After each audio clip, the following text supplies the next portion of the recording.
Nous sommes à la fin de l'été 2012. En direct du stade Louis II à Monaco, les Blues de Chelsea affrontent les Colchoneros de Madrid pour la Supercoupe de l'UEFA. Même si la bande de Frank Lampard est plutôt favorite, celle de Gabi n'a pas à rougir au vu de la qualité de son effectif et au vu de la qualité de son numéro 9. Radamel Falcao a marché sur les 2 dernières Europa League et ne va pas s'arrêter en si bon chemin puisque dans ce match contre Chelsea, il va planter un triplé en 45 minutes.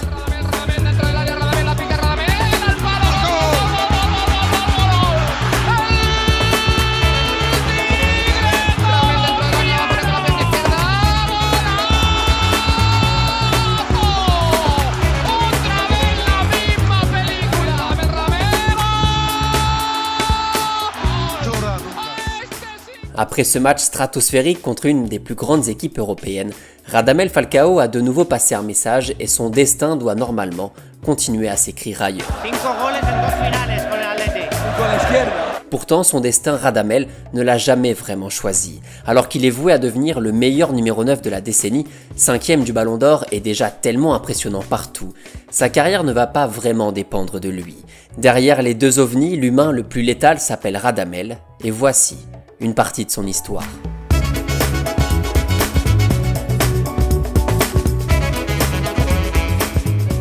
Avant de vous parler de la carrière d'El Tigre, laissez-moi vous présenter Opera, le partenaire qui va nous suivre pour plusieurs vidéos.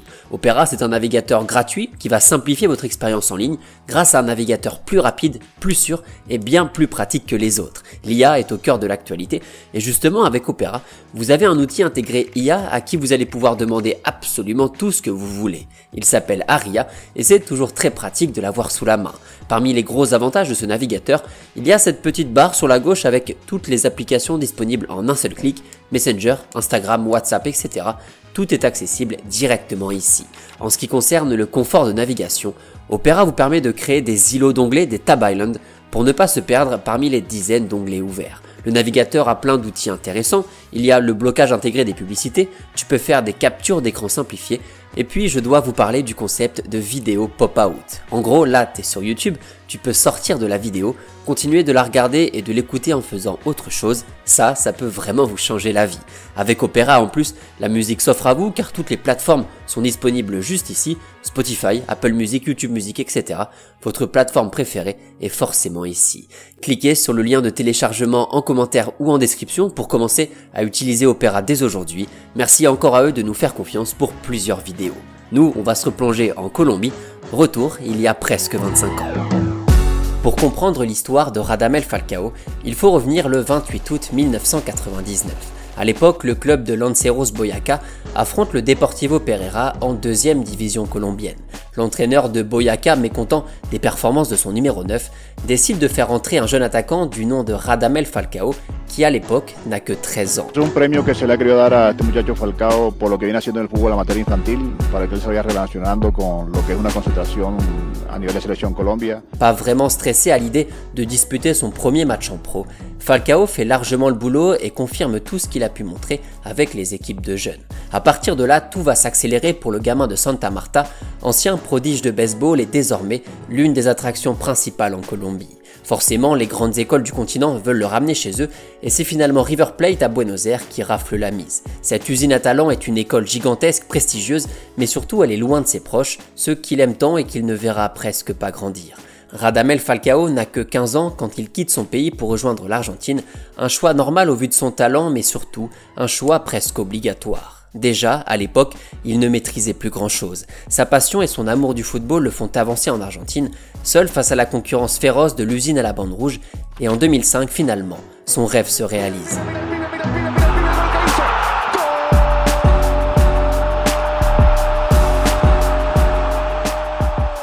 Pour sa première titularisation en équipe première, Falcao marque un doublé pour ses 7 premiers matchs avec la grande équipe de River, il marque 7 buts et confirme les promesses. Mais quelques semaines plus tard, le premier coup de massue frappe le Colombien qui va enchaîner rupture des ligaments croisés pubalgie et entorse de la cheville qui l'empêche de jouer pendant presque 9 mois.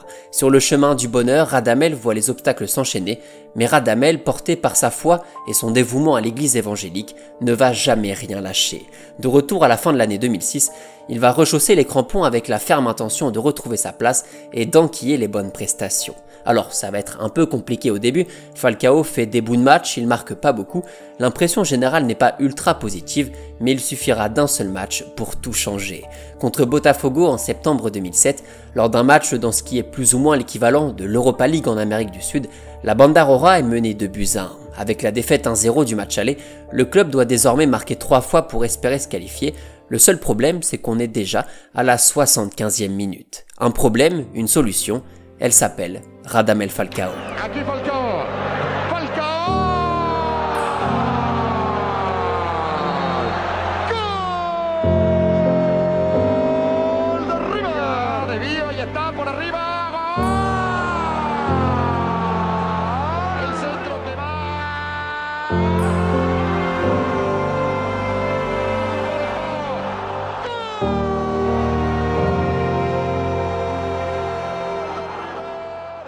River Plate renverse le match et Radamel renverse en partie son destin. Il redevient titulaire, il marque presque 35 buts en 2 saisons. L'Europe tout entière vient aux informations pour lui faire traverser l'Atlantique. Milan, Arsenal, Manchester, Aston Villa, Benfica, les filières se bousculent pour celui qu'on surnomme désormais El Tigre, en référence à l'un des sponsors du club de Buenos Aires. Après quelques semaines de battement, en juillet 2009, Radamel Falcao rejoint le FC Porto contre 5 petits millions d'euros, une autre époque financière dont Radamel va rapidement devenir la victime. Au Portugal, sportivement, tout va très bien se passer pour lui avec 34 buts marqués sur toute la saison, dont 25 en championnat. Le transfert du joueur de 23 ans est clairement une réussite.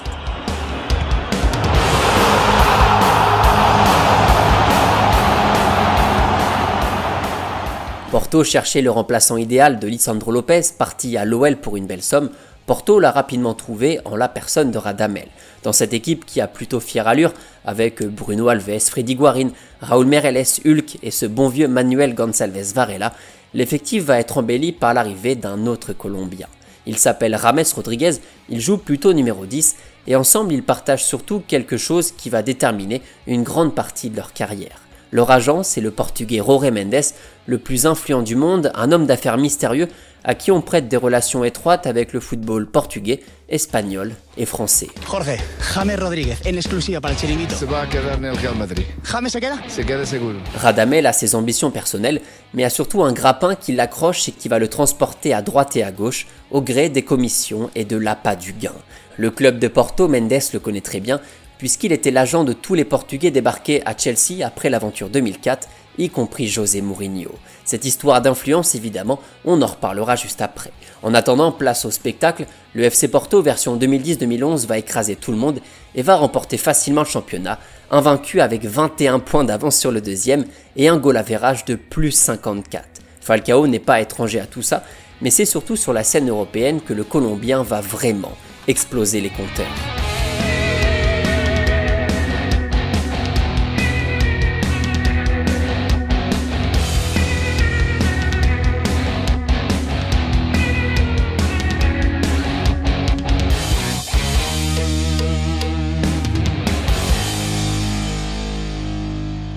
Un triplé en phase de poule d'Europa League, un triplé en quart de finale, un quadruplé en demi. Radamel Falcao égalise le record du nombre de buts marqués sur une seule édition, datant de 1996. Il en est alors à 16 buts marqués en 13 matchs dans la compétition, avant cette finale plutôt indécise contre Braga. La suite ne va surprendre personne, le match est plutôt serré, il n'y a pas 10 000 occasions, mais quand Guarín balance le ballon dans les 16 mètres, Radamel ne rate pas l'occasion.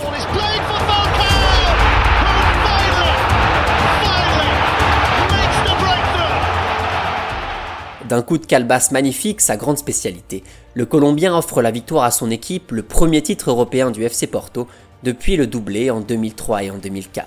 À la fin de ces 2 premières saisons, quand il faut faire les comptes, les calculs prennent un petit peu de temps, car Falcao vient de marquer 72 buts en 87 matchs avec Porto, dont 22 en Coupe d'Europe. El Tigre a signé de la plus belle des manières son arrivée sur le vieux continent et peut espérer encore un peu plus avec cette belle équipe de Porto.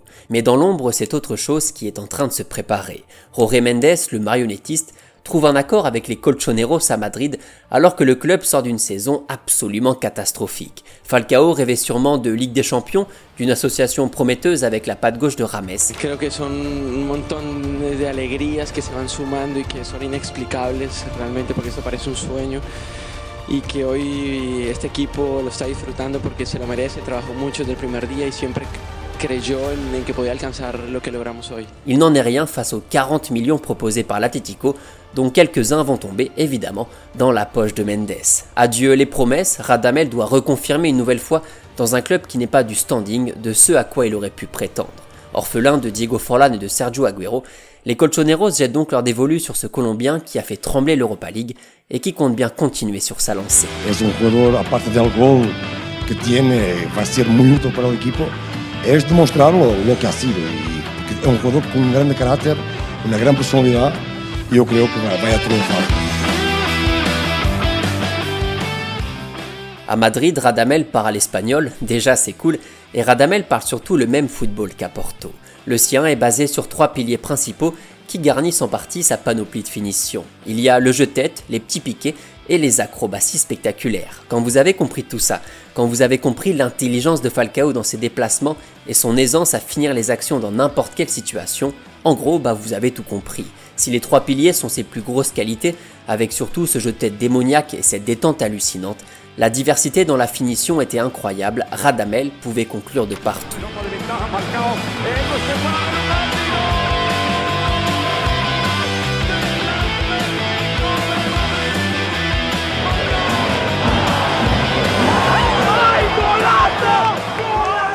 Il n'y a pas un seul but qui se ressemble, il y a du bon renard des surfaces classiques, ça évidemment il sait le faire, mais il y a aussi la catégorie slalom beaucoup plus individuelle.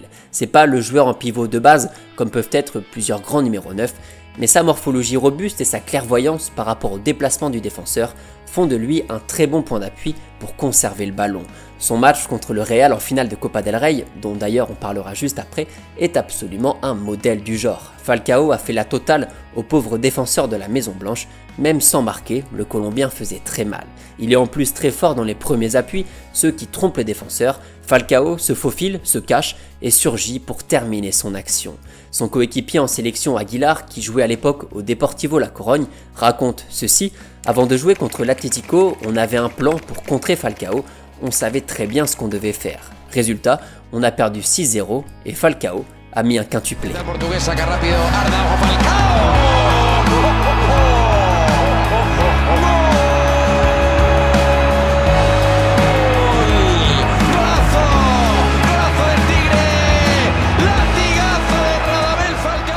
Pour sa première saison à Madrid comme pour sa dernière à Porto, El Tigre fait largement le boulot en championnat et brille de mille feux en Europa League en étant pour la 2e année consécutive le meilleur buteur du tournoi. Si Messi et Cristiano lui volent la vedette en Liga, l'Europa League devient sa compétition, il marque 10 buts en 14 matchs en attendant la finale contre Bilbao. Dans cette équipe qui marche beaucoup mieux que la saison précédente, Falcao peut compter sur des profils créatifs avec lui comme Arda Turan, Savio Adrian ou encore le Brésilien Diego, ce dernier qui finira d'ailleurs meilleur passeur de cette Europa League. En finale, par contre, face à Bilbao, Falcao ne va avoir besoin de personne et en l'espace d'une demi-heure, il va tuer le match, à lui tout seul. ¡Sigue Falcao!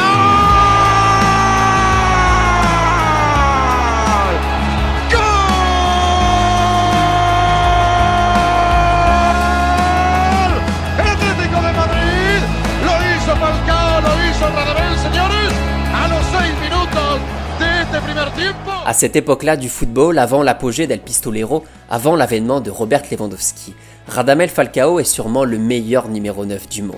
5e du Ballon d'Or après une nouvelle saison, a titillé les 40 buts marqués avec son club, le Colombien est dans la forme de sa vie. D'ailleurs, petite anecdote au passage, Radamel, quand il était à l'Atlético, allait souvent à l'église avec le Brésilien Kaká qui jouait à l'époque au Real Madrid, une association qu'on aurait aimé voir aussi sur le terrain.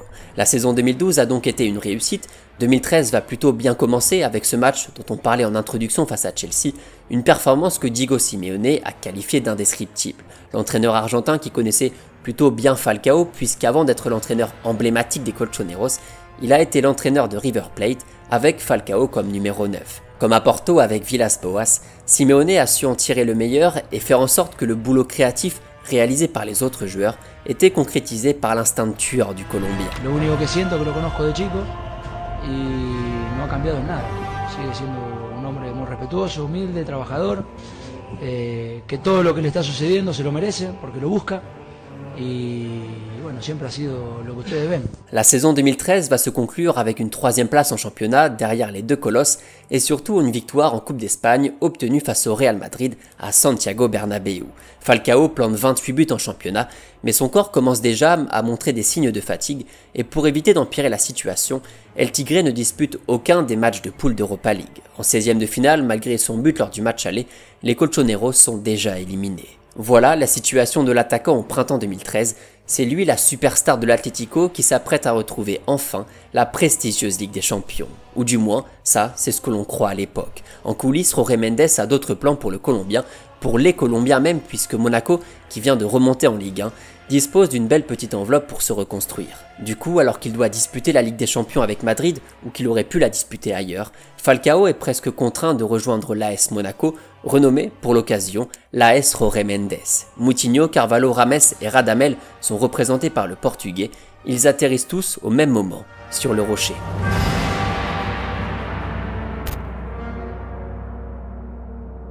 Voilà comment Radamel Falcao, terreur absolue des défenses espagnoles et maître de l'Europa League, se retrouve dans un club qui vient d'être promu en Ligue 1. Bon, le Colombien aime le football, il retrouve des noms qu'il connaît donc c'est pas un drame non plus, mais vous comprenez là où j'essayais d'en venir il y a quelques minutes. Hola, soy Radamel Falcao, estoy muy contento de unirme a AS Monaco y estoy feliz por llevar estos nuevos colores. Sachant qu'en plus de ces fameuses commissions, Falcao était en partie la propriété d'un fonds d'investissement appelé Doyen Sport qui détenait jusque 55% des parts de l'attaquant.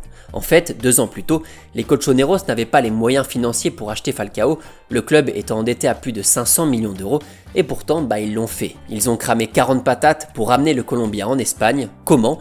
En cédant une partie de leurs droits à ce fonds d'investissement bien louche, bien opaque, qui aurait forcé le transfert à Monaco pour récupérer l'argent investi lors du transfert à Madrid. C'est une opération par laquelle un investisseur va mettre de l'argent dans un club, soit pour lui permettre d'acheter un joueur, soit pour lui permettre de financer les salaires des joueurs, en contrepartie de quoi cet investisseur négocie avec le club des droits sur le futur transfert. On est très loin du football plaisir si cher à Falcao, avec ses célébrations toujours pleines de vie, on est passé d'un côté beaucoup plus cynique. Pour revenir au terrain, la suite, je pense que vous la connaissez. Les débuts à Monaco sont plutôt timides entre guillemets, Radamel n'a pas le même rendement qu'au Portugal et en Espagne, avec 9 buts marqués en 17 matchs de Ligue 1. Alors que les alertes physiques se multiplient, Monaco affronte l'équipe de Chasselet, pensionnaire de CFA, avec la bonne idée d'aligner Falcao comme titulaire. À la 40e minute, alors que les Monégasques mènent au score sur une action plutôt anodine, le défenseur de Chasselet tacle Falcao avec beaucoup de maladresse et emmène avec lui les ligaments croisés du Colombien. Sortie sur civière fin de saison et surtout une croix faite sur le mondial au Brésil avec la sélection colombienne, la plus grande déception de sa carrière. Ça me trotte dans la tête là, j'espère vraiment qu'il n'y a rien de grave. Ah mais là franchement je suis à 2 doigts de me retenir là, c'est dur. C'est très dur. On parle des croisés, donc franchement, je prie Dieu pour que ce ne soit pas ça, parce que voilà, ça le ferait passer à côté de la Coupe du Monde. Mais ouais, j'espère qu'il n'y a rien de grave. Ouais. La nouvelle choque le pays au point où le président se déplace en personne à Lisbonne pour aller rendre visite à Falcao à l'hôpital, l'icône de tout un peuple blessé, meurtri, obligé de rester sur le banc. Lui qui deviendra le meilleur buteur de l'histoire de la sélection, voit son pays se faire sortir en quart de finale face au Brésil et on ne peut qu'imaginer ce qu'aurait été cette équipe avec El Tigre comme finisseur. On parlait d'argent il y a quelques secondes, Falcao est à peine remis de sa blessure que Jorge Mendes le trimballe à Manchester, c'est un échec cuisant, le trimballe aussi à Chelsea, c'est encore pire. Chelsea, comme par hasard, le club de José Mourinho.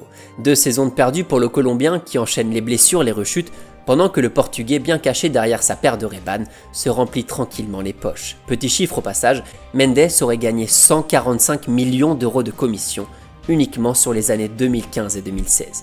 Heureusement, Falcao va revenir à Monaco dans un climat plus propice à son retour en forme. Et là, comme par magie, le Phénix renaît de ses cendres, Radamel enchaîne les buts en Ligue 1, en Ligue des Champions aussi. Il ressort une saison à plus de 30 buts marqués, avec au passage un petit bijou. Falcao, le Colombien qui a pris le dessus, il a réussi son dribble. Falcao, il est bon. L'exploit après le pénalty raté, c'est un chef-d'œuvre. Falcao qui redonne l'avantage à l'AS Monaco. Même si on sait bien que Falcao ne reviendra sûrement jamais à son top niveau, le voir comme ça sur un terrain, enchaînant les matchs, les buts, ça fait vraiment plaisir à tout le monde. Au total, entre son retour en 2016 et sa dernière saison sur le Rocher en 2019, Falcao inscrit 70 buts avec l'AS Monaco, pas mal pour un mec torturé par son corps. À Monaco, alors qu'il se régale de nouveau et qu'il mange la profondeur comme il sait si bien le faire, il refuse 2 fois un transfert en Chine proposé par Mendes, attiré par l'odeur des billets. C'est plutôt rare, mais cette fois-ci, Falcao a choisi quelque chose. Radamel Falcao, atacante, jugador de la AS Monaco de 2013 à 2019. Comenzamos. La suite va s'écrire à Galatasaray où Falcao continue de faire ce qu'il fait de mieux, marquer, se blesser, remarquer, rechuter. Tout ça pendant 2 petites saisons au cours desquelles il ne jouera qu'une 40aine de matchs. Aujourd'hui, Radamel continue de jouer au ballon au Rayo Vallecano, 10 ans après s'être assis presque à la table de Cristiano Ronaldo et de Lionel Messi. Voilà pour cette vidéo qui aborde un aspect un peu différent du football, celui de l'omniprésence de l'argent et de ces athlètes qui deviennent purement du capital. Falcao avait toute sa carrière devant lui quand il a débarqué à Porto, il aurait pu viser beaucoup mieux en 2011, il aurait pu rejoindre une top équipe européenne en 2013, mais ses choix n'ont jamais été vraiment les siens. Muy contento de haber logrado con este plantel los objetivos que alcanzamos, los títulos y haber podido defender esta camiseta en cada partido.